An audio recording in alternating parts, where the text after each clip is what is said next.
Hello बच्चों, स्वागत करता हूं आपका आपके अपने YouTube चैनल BSCB हेल्प पे। आज हम लोग आपके इंग्लिश बुक का जो आखिरी लेसन है प्रोज़ लेसन 8 उसके ऑब्जेक्टिव्स को करने जा रहे हैं, जिसका शीर्षक है little girls visor then man और इसके लेखक हैं लियो टॉल्स्टॉय। इस कहानी को हमने आगे के 2 वीडियोज़ में कंप्लीट किया है। अगर आपने अभी तक हमारी वो वीडियोज़ नहीं देखी है तो जाइए हमारे चैनल पर और उस वीडियो को देखिए। साथ ही साथ अगर आप इस चैनल पर नए हैं तो चैनल को सब्सक्राइब अवश्य कीजिए। वीडियो पसंद आए तो लाइक ज़रूर कीजिएगा और साथ ही साथ अपने मित्रों के साथ इसे शेयर ज़रूर कीजिएगा। तो चलिए बिना देरी के हम शुरू करते हैं आज की इस ऑब्जेक्टिव सेशन को।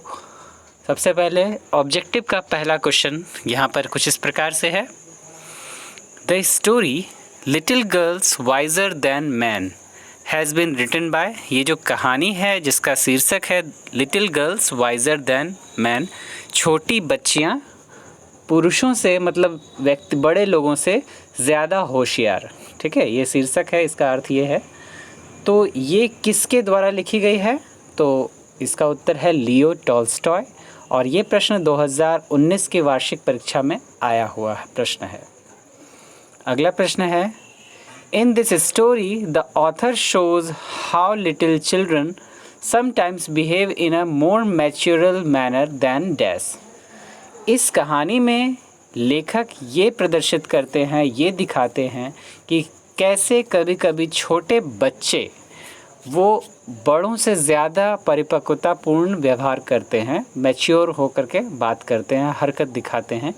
ठीक है, तो यहाँ पर उत्तर हो जाएगा बड़ों से, तो एडल्ट हो जाएगा वयस्कों से। ठीक है, अगला प्रश्न है, वाई वॉज स्लेजिंग ओवर, मतलब स्लेज करना मतलब बर्फ़ के ऊपर जो है फिसलना, ये ओवर क्यों हो गया था? ठीक है, तो इसका उत्तर है due to advent of Easter, क्योंकि ईस्टर का आगमन हो गया था। ईस्टर एक त्यौहार है, इसके बारे में हमने कहानी में चर्चा की है। ईसा मसीह के पुनर्आगमन के उत्सव पर यह त्यौहार मनाया जाता है और ये त्यौहार आ गया था, इसीलिए स्लेजिंग ओवर हो गई थी। ठीक है, अगला प्रश्न है, what was in the yard, पूरे बागीचे में हर तरफ क्या था? तो उत्तर है स्नो, बर्फ़ थी। ठीक है, जो कि अब पिघल रही थी, पानी बन करके वो नाले के रूप में, नहर के रूप में बह रही थी। अगला प्रश्न है, where did the two little girls meet, ये दोनों छोटी बच्चियां जो थी ये कहाँ मिली एक दूसरे से? तो इसका उत्तर है इन अ लेन बिटवीन 2 होम स्ट्रीट्स, एक गली में जो कि 2 बड़े भवनों के बीच में था। ठीक है, 2 बड़े भवनों के बीच एक गली में ये दोनों लड़कियां, ये दोनों बच्चियां मिली। अगला प्रश्न है, हु हैड ड्रेस्ड देम, उन्हें किसने तैयार किया था? उस बच्चियों को किसने तैयार किया था, किसने सजाया था? तो उत्तर है देयर मदर, उनकी माँ ने। ठीक है, उनकी जो माएँ थीं उन्होंने अपनी अपनी बच्चियों को तैयार किया था। अगला प्रश्न है, what was the colour of मलाशाज dress, मलाशा के ड्रेस का कलर क्या था? मलाशा ने किस रंग के वस्त्र पहने थे, क्या पहना था? ठीक है, तो उत्तर है ब्लू फ्रॉक, ब्लू फ्रॉक पहना था उसने। आते हैं अगले प्रश्न की ओर। प्रश्न है, व्हाट ड्रेस डिड अकुल्या वेयर, अकुल्या ने कौन सा कपड़ा पहना था? ठीक है, तो ए फ्रॉक विथ येलो प्रिंट, एक फ्रॉक जिस पर पीले रंग का छापा था, प्रिंट था। ठीक है, एक ऐसा फ्रॉक जिस पर पीले रंग का छापा था, प्रिंट था। अगला प्रश्न है, both the girls in the story little girls wiser than man had dash, दोनों लड़कियां ये जो कहानी में है जिसका नाम है little girls wiser than man, उनके पास क्या है? तो उत्तर है रेड हैंडकरचीफ, मतलब लाल रुमाल, लाल रुमाल है दोनों के पास में। और ये प्रश्न 2019 के वार्षिक परीक्षा में आया हुआ है। इन सब प्रश्नों पर आप विशेष ध्यान देंगे बच्चों।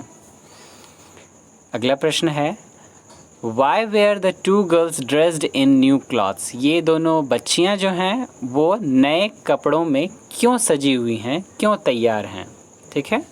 तो they had gone to church, क्योंकि वो चर्च गई थी इसीलिए वो नए कपड़ों में सजी धजी हैं, तैयार हैं, ठीक है। अगला प्रश्न है one girl was small and the other a little dash, एक बच्ची जो थी, एक लड़की जो थी वो बहुत छोटी थी और जो दूसरी वाली थी वो थोड़ी डैश थी, तो बड़ी थी, बिगर। ये आपकी कहानी की एक लाइन है। उसके बाद है what did Akulya suggest Malasha before stepping into the puddle, कीचड़ में या गंदे पानी में जाने से पहले अकुल्या ने मलाशा को क्या सुझाव दिया, ठीक है। गंदे पानी में जाने से पहले अकुल्या ने मलाशा को, मतलब बड़ी वाली लड़की ने छोटी वाली लड़की को क्या सलाह दी। तो उत्तर है कि to take off shoes and stockings, जूते और मोज़े उतार लेने के लिए, ठीक है। यही सलाह दी थी कि जूते और मोज़े उतार लो, नहीं तो गीले हो जाएंगे, मम्मी डांटेगी और मारेगी भी, ओके। अगला प्रश्न है till where did the water reach, पानी कहाँ तक पहुँच रहा था। तो उत्तर है मलाशाज एंकल, मलाशा मतलब छोटी वाली बच्ची, उसके घुटनों तक, पानी उसके घुटनों तक पहुंच रहा था। अगला है इट इज़ डीप अकुल्या, ये बहुत गहरा है अकुल्या, आई एम एफर्ड, मुझे डर लग रहा है। हु सेड, ये बात किसने कही, ठीक है। It is deep Akulya, I am afraid, ये बहुत गहरा है अकुल्या, मुझे डर लग रहा है, ये बात किसने कही। तो उत्तर है मलाशा। अगला प्रश्न है who splashed water on Akulya's frock, Akulya के फ्रॉक पर किसने पानी के छींटे उड़ाए। तो इसका उत्तर है मलाशा, मलाशा ने अकुल्या के फ्रॉक पे पानी के छींटे उड़ाए। आते हैं अगले पेज पर। प्रश्न है Akulya's mother saw that her daughter's skirt was dash, Akulya की माँ ने देखा कि उसकी बेटी का जो स्कर्ट है वो डैश हो चुका है। तो क्या हो चुका है, स्प्लैश्ड, मतलब पानी के छींटे पड़ चुके हैं ड्रेस पर, ठीक है। अकुल्या की माँ ने देखा कि उसकी बेटी के ड्रेस पर पानी के छींटे पड़ चुके हैं। अगला प्रश्न है why was Akulya's mother angry, Akulya की माँ गुस्सा क्यों हुई। तो उत्तर है because her daughter's frock become dirty and stained, क्योंकि उसकी बेटी के कपड़े जो फ्रॉक था वो गंदा और दाग धब्बे युक्त हो गया था, ठीक है। अकुल्या की माँ इसीलिए क्रोधित हुई क्योंकि उसकी बेटी का जो फ्रॉक था वो गंदा और दाग युक्त हो गया था। अगला प्रश्न है Akulya's mother seized dash, Akulya की माँ ने किसे पकड़ा, डैश को पकड़ा, किसे पकड़ा। तो उत्तर है मलाशा, ठीक है। क्योंकि ध्यान दीजिएगा अकुल्या ने क्या कहा था कि मलाशा डिड इट ऑन पर्पस, मलाशा ने ये जानबूझकर किया है, इसी बात पर जो है अकुल्या की माँ ने मलाशा को पकड़ा। अगला प्रश्न है who began to howl so that she could be heard all down the street, कौन इतने ज़ोर से चिल्लाने लगा कि वो पूरी गली में सुना जा सकता था, ठीक है। मतलब आपको कहानी याद होगी तो उसमें मैंने बताया था कि जब अकुल्या की माँ ने देखा कि अकुल्या के कपड़े गंदे हुए हैं और उसने मलाशा को इस काम के लिए पकड़ा कि मलाशा ने ये काम किया, तो उसे मारा पीठ पर, जिसके कारण वो चिल्लाई। तो यहाँ पर यही प्रश्न है कि कौन चिल्लाया जिसकी आवाज़ पूरी गली में सुनी जा सकती थी। तो उत्तर है मलाशा, मलाशा चिल्लाई। फिर है whose mother came out after hearing the howl, चिल्लाने की आवाज़ सुनकर किसकी माँ बाहर आई। तो ध्यान देंगे कहानी में मलाशा की माँ बाहर आई थी, अकुल्या की माँ पहले से ही बाहर थी क्योंकि उसी ने जो है उसे मारा था और वो चिल्लाई, ठीक है। तो अकुल्या की माँ पहले से बाहर थी, मलाशा की माँ बाहर आई बाद में। फिर है what happened when Malasha's mother came out after hearing the howl, जब मलाशा की माँ अपनी बेटी की चीख सुन करके बाहर आई तो क्या हुआ, ठीक है। जब मलाशा की माँ अपनी बेटी के चिल्लाने की आवाज़ सुनकर बाहर आई तो क्या हुआ। तो शी बिगैन स्काउल्डिंग हर नेबर, वो अपने पड़ोसियों को डांटने लगी, चिल्लाने लगी, ठीक है। अगला प्रश्न है one word lead to another and they had, यहाँ हैड होगा, मिस्टेक हो गया, HAD, ठीक है, इसे आप सही कर लेंगे। They had an angry dash, एक शब्द के बाद दूसरा शब्द, और इस तरह से उन्होंने एक क्रोधपूर्ण डैश किया। क्या किया? क्वेरल, मतलब लड़ाई की। उन्होंने एक क्रोधपूर्ण, गुस्से वाली लड़ाई की। ठीक है, आगे है Malasha's dash came out and started scolding Akulya's mother. Malasha की डैश बाहर आई और उसने अकुल्या की माँ को डांटना शुरू किया। तो मलाशा की कौन बाहर आई? मदर, ठीक है, उसकी माँ बाहर आई थी। और ये 2018 का वार्षिक प्रश्न है, 2018 में आ भी चुका है। ठीक है, अगला है who stepped in among the crowd to calm them. कौन जो है भीड़ में आया, तो जिसका उद्देश्य था भीड़ को शांत करना। ठीक है, भीड़ में कौन आया जिसका उद्देश्य था भीड़ को शांत करना? तो इसका उत्तर है अकुल्याज ओल्ड ग्रैंड मदर, अकुल्या की बूढ़ी दादी माँ। ठीक है, अकुल्या की बूढ़ी माँ जो है वहाँ लोगों के बीच आई ताकि वो उनको शोर करने से रोक सके, शांत कर सके। अगला प्रश्न है it is a time for dash and not for such folly as this. यह समय डैश करने का है, ना कि ऐसे मूर्खतापूर्ण व्यवहार करने का। तो उसका उत्तर क्या होगा? रिजॉइसिंग, मतलब आनंद, उत्सव मनाने का है। यह समय उत्सव मनाने का है, ना कि ऐसे मूर्खतापूर्ण व्यवहार करने का है।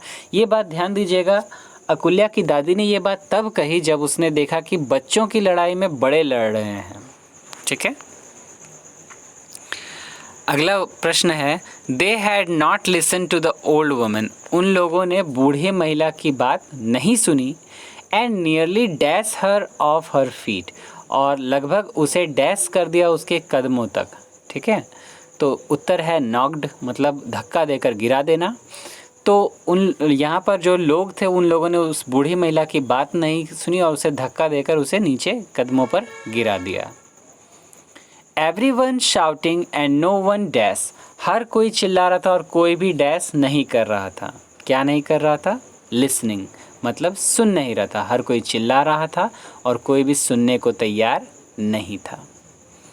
अगला प्रश्न है the old woman tried to make everyone understand. उस बूढ़ी महिला ने कोशिश की सबको समझाने की that as it was it's Easter, जैसा कि ये ईस्टर का त्यौहार है। The day should be spent dash, तो ये जो दिन है ये डैश पूर्वक मनाया जाना चाहिए। तो कैसा? खुशी पूर्वक, हैप्पीली। ठीक है, उस बूढ़ी महिला ने सबको मनाने की, सबको समझाने की कोशिश की कि यह एक ईस्टर का त्यौहार है और इस दिन को खुशी पूर्वक मनाना चाहिए, ना कि लड़ते हुए। अगला प्रश्न है प्रेजेंटली मलाशा जॉइंड हर, मतलब कि उसी समय मलाशा ने उसे ज्वाइन किया। उसे किसे? अकुल्या को ज्वाइन किया। किस काम के लिए? कहानी को मैं एक बार थोड़ा सा मैं बता दूं। अकुल्या जो है, मतलब जब देखा कि सब लोग लड़ रहे हैं तो मलाशा जो है वहीं पर थी, अकुल्या भी वहीं थी। अकुल्या ने अपने जो गंदे कपड़े थे उसे साफ़ किया, एक पत्थर का टुकड़ा लिया और जो जमा हुआ पानी था उसे खरोंच कर, वहाँ पर मिट्टी को खरोंच करके पानी को बहने के लिए आज़ाद छोड़ दिया। और जैसे पानी बह करके उस गली से आया तो अकुल्या ने की मदद करने के लिए मलाशा भी आई। उसने भी एक लकड़ी का टुकड़ा उठाया। ठीक है, यहाँ पर जो है डैश है ना, डैश में चिप भरा है, चिप ऑफ वुड, मतलब लकड़ी का टुकड़ा। उसने लकड़ी का टुकड़ा उठाया और उससे उसने भी मिट्टी खरोंच कर उसकी मदद किया ताकि पानी जो है बहता चला जाए और बह करके वो वहाँ तक पहुँच जाए जहाँ तक लोग लड़ रहे थे। तो बस यही था। प्रेजेंटली मलाशा जॉइंड हर, मलाशा उससे जुड़ती है, उसके काम में जुड़ती है, उसकी मदद करती है। And with A dash of would, और एक लकड़ी के डैश से helped her dig the channel, और उसकी सहायता करती है एक नहर बनाने के लिए। ठीक है, तो यहाँ पर चिप ऑफ वुड है, लकड़ी का टुकड़ा है। एक लकड़ी के टुकड़े की सहायता से वो एक चैनल बनाती है, एक रास्ता बनाती है जिससे कि वो मलाशा जो है अकुल्या की मदद कर सके, जिससे पानी बह सके। 1 मिनट इसमें और नहीं है, चलिए आगे देखते हैं। प्रश्न है यहाँ पर कि the two girls forgot their dash and become friends again. ये दोनों लड़कियाँ अपने डैश को भूल गई और वापस मित्र बन गई। तो ठीक है, क्या भूल गई? एंगर को, क्रोध को। ये दोनों लड़कियां अपने अपने क्रोध को भूल गई और वापस मित्र बन गई। तो ये 2018 के वार्षिक परीक्षा में आया हुआ प्रश्न है, इस पर ध्यान देंगे। फिर डियर लिटिल सोल्स, यहाँ सोल भरा जाएगा, मतलब प्यारी छोटी बच्चियाँ या आत्माएं। ठीक है, ये बात कौन कहा था, ये भी आ सकता है सेंटेंस में। ये सेंटेंस डियर लिटिल सोल्स किसने कहा था? तो ये अकुल्या की बूढ़ी दादी माँ ने कहा था, ये आप ध्यान रखेंगे। प्रश्न है एक्सेप्ट ये टर्न, ये जो है आपकी कहानी का आखिरी लाइन है कि except ye turn and become as dash, ye shall in no wise enter into the kingdom of heaven. तो इसका अर्थ था कि जब तक आप स्वयं को बदलते नहीं हैं और एक डैश नहीं बन जाते, तब तक आप किसी भी तरह से जो है स्वर्ग के साम्राज्य में अपने कदम नहीं जमा सकते हैं। तो यहाँ पर भरा जाएगा लिटिल चिल्ड्रन, जब तक आप स्वयं में बदलाव लाकर खुद को छोटे बच्चे नहीं बना लेते, तब तक आप किसी भी प्रकार जो है स्वर्ग के साम्राज्य में प्रवेश नहीं कर सकते हैं। आगे है Soon the dash took them into splash about in the water। ये कहानी के आगे का ये दोनों प्रश्न था, छूट गया था मुझसे, पीछे मैंने लिख दिया है कि जल्द ही वे लोग जो हैं उनका जो डैश था वो उसे पानी में छींटे उड़ाने के लिए ले गया। तो फैंसी मतलब उनका आनंद, पानी को देखकर उसमें जो आनंद आया, जो जोश आया, उसके लिए वो लोग जो हैं वो सब भूल गए कि वो तैयार हैं और वो लोग पानी में छींटे उड़ाने के लिए चली गई। फिर है Malasha put down her foot and splash dirty water on to Akulya's dash. Malasha ने अपने पैर जमाए और पानी के छींटे उड़ाए अकुल्या के डैश पर। तो कहाँ पर? फ्रॉक पे, अकुल्या के फ्रॉक पर। तो बच्चों ये थे इस कहानी से जुड़े हुए कुछ ऑब्जेक्टिव क्वेश्चंस। उम्मीद है आपको वीडियो पसंद आया होगा। वीडियो पसंद आया तो लाइक ज़रूर करें, अपने दोस्तों के साथ इसे शेयर ज़रूर करें और कोशिश करें कि सब्सक्राइब, अगर अभी तक आपने नहीं किया तो सब्सक्राइब अवश्य कीजिएगा इस चैनल को, और तभी हम भी आगे बढ़ सकेंगे। और ये आपके सिलेबस का आखिरी लेसन है, इसके बाद हम लोग ग्रामर पे चलेंगे। तो जल्द से जल्द आप लोग मेरी सहायता करें, क्योंकि ग्रामर में मैं चाह रहा हूँ कि हम जल्द से जल्द 1000 सब्सक्राइबर पहुँचे और उसके बाद मैं लाइव क्लास करके आपके सामने ग्रामर को अच्छे से रख सकूँ। ऐसे ग्रामर पढ़ाऊँगा तो शायद आपको थोड़ी दिक्कत हो, तो मैं कोशिश करूँगा कि लाइव आकर बोर्ड पर आपको ग्रामर पढ़ाऊँ, और इसके लिए मुझे आपकी सहायता चाहिए होगी। 1000 subscribers is not a big deal. 600 हम लोग पहुंच चुके हैं, 400 सब्सक्राइबर और की बात है, 620 हो चुका है, लगभग 23। तो आप लोग सहयोग करें, जल्द से जल्द इसे शेयर करें। हम जल्द ही अगर हम पहुंच जाते हैं 1000 के पार, तो मैं लाइव क्लास करके आपको ग्रामर के एक एक चीज़, एक एक डिटेल बताऊंगा, जिससे कि हम लोग इसे अच्छे से समझ सकें। और मैं कोशिश करूंगा कि ग्रामर का सिलेबस भी आपके सामने लेकर आऊँ। इस चैनल के इस लेसन के ख़त्म होने के बाद हम सिलेबस डिस्कस करेंगे कि क्या क्या इंग्लिश में आता है, कौन सी चीज़ कितने नंबर की पूछी जाती है, और आपको अभी तक आपने कितना नंबर का पढ़ लिया है और कितना और पढ़ना बाकी है। ये सब हम डिस्कस करेंगे आने वाली वीडियोज़ में। तो इस चैनल से जुड़े रहें, दोस्तों को जोड़ें और फैला दें, चारों तरफ बिहार में इस चैनल को फैला दें, ताकि सभी को इसका लाभ मिल सके। तब तक के लिए आप अपना ख्याल रखें। धन्यवाद।